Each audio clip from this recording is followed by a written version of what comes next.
что, поехали. Как ни странно, сегодняшний выпуск начинает.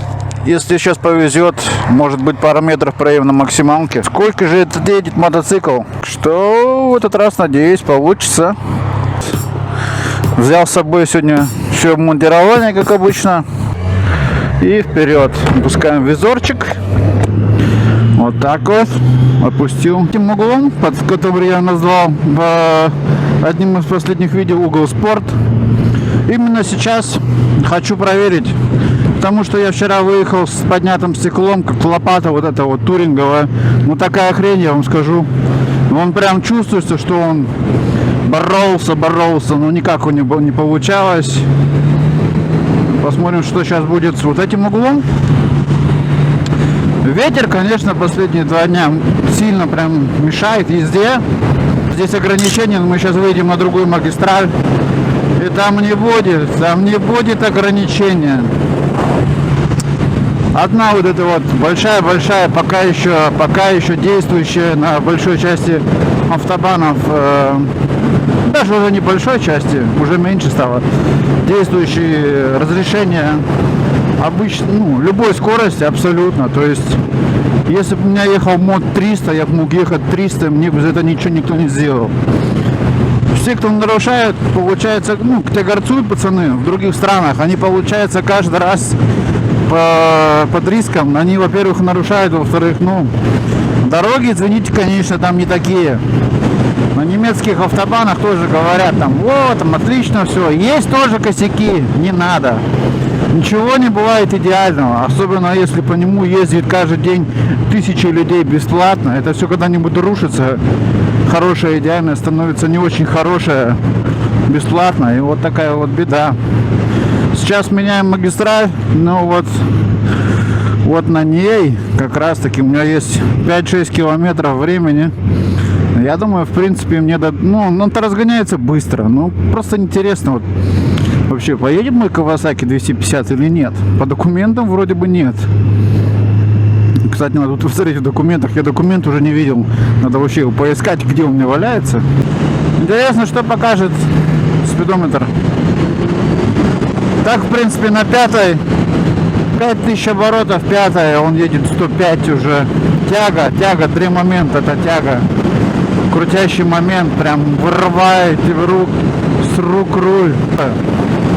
Конечно, больше всего заторы делают грузовики. Всего-то 2 полосы, они начинают друг друга обгонять. И все, и ты попал. Называют их Elefantenrennen. Такие вот обгонки. Это, обгон слона. То есть, когда Elefantenrennen, как слон обгоняет слона. Вот, только сказал, вот они сразу же и происходят. 200 метров от нас вживую слоненок обгоняет слоненка. Так что я еду 105, 102 километра сейчас. Вообще получится 250 разогнаться. Но это не страшно. Я же мотоцикл завтра не продаю. Сейчас не получилось, когда-нибудь. Просто мне самому очень интересно, и хотелось бы показать. Потому что я реально не знаю, как он едет. Все его хвалят на дороге за городом.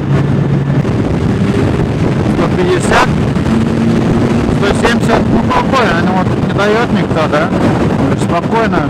В принципе, сейчас тяжело будет все равно куда-то чего-то обогнать. А уже скоро мне надо съезжать.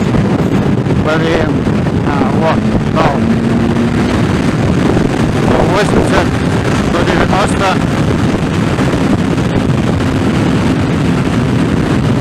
Да, разъезжать надо, блин. Я проеду до следующего. То есть по 190 под углом.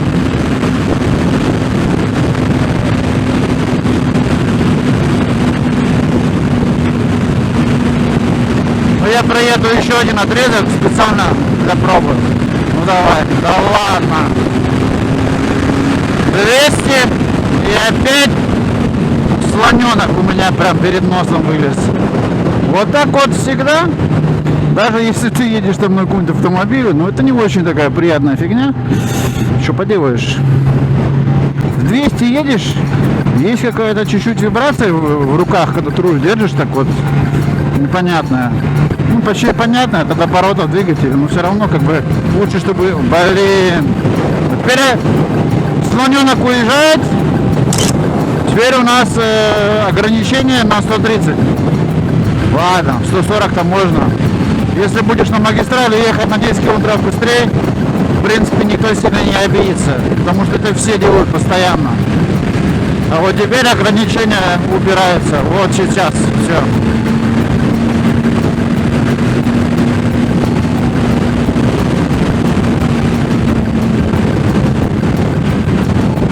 Да, вот такие домики на колесах, они вот тоже вот едут, солярку экономят. 100 км в час обгоняет грузовик и еле-еле. Что, посмотрим? 170, 200.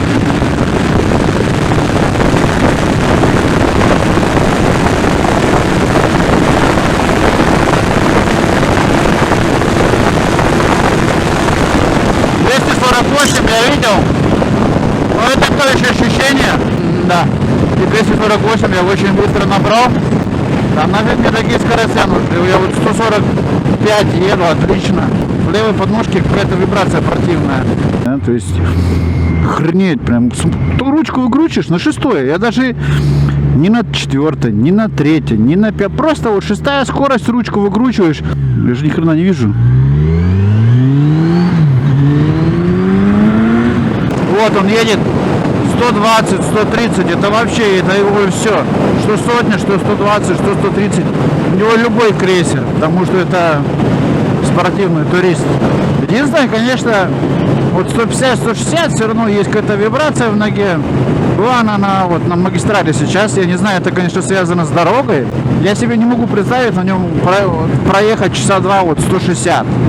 Не сбавляем. Мне кажется, у тебя от вибрации охренеют нижние конечности, все ниже пояса. Такая вибрация какая-то, ну вообще, ну зачем она там? Ну, а ничего не поделаешь.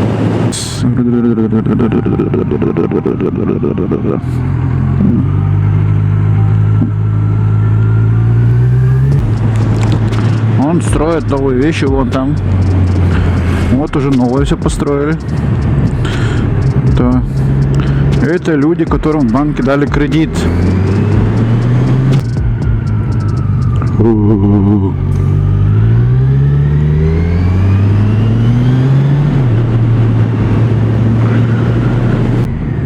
Так, ну чё, никого? Пацан, давай быстрее, быстрее, быстрее, быстрее.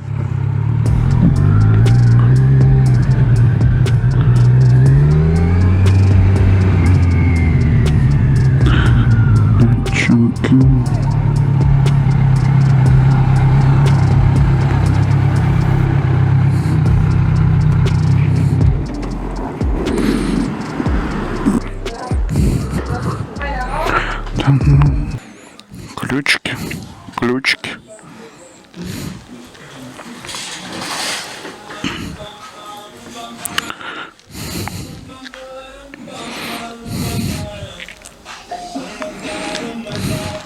Ремонт обуви, браслетики, часики, часы, кольца, батарейки.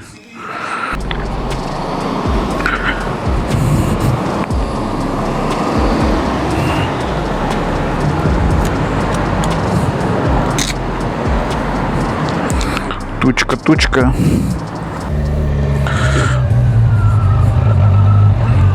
Так, ну чё? Блин, да ладно, я же так опоздаю. Вот как всегда, блин, как всегда, драйвер опаздывает. Да, машин-то много. Мы сейчас пока докатимся. Вообще, короче, иногда аж прям скучно ездить. Так, ну что, поворачивают все? О, я нет. И вот опять такая же беда. До светофора далеко. И он быстро переключается с зеленого на красный. И может сейчас так же получиться. Мы пока к нему доползем, мы будем стоять опять на красном. Слава богу.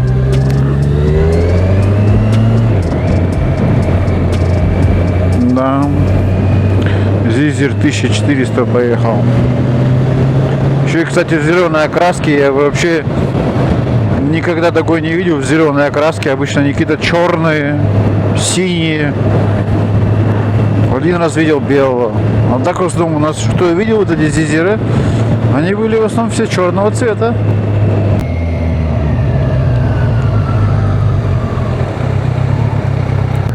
Солярка уже полгода, говорят, корона началась. Солярка более-менее в цене стоит копейки. Вот тут на дизельных агрегатах ездит, прям кайфуют. Это цены, которые были 15 лет назад в Германии на заправках. Бензин чуть, конечно, дороже, но в принципе пойдет еще. Кайф. О, блин, пацаны. А тут детки. Перед детками надо. Дети — это наше будущее. Вон два байкера и байкерша.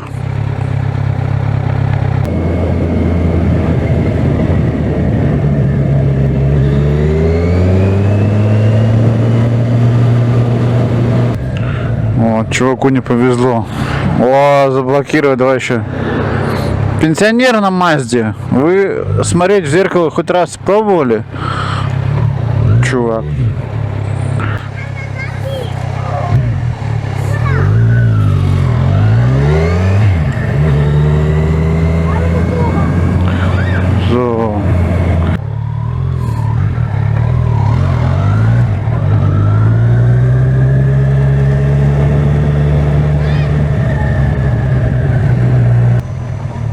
О, ребенок поворотник включил.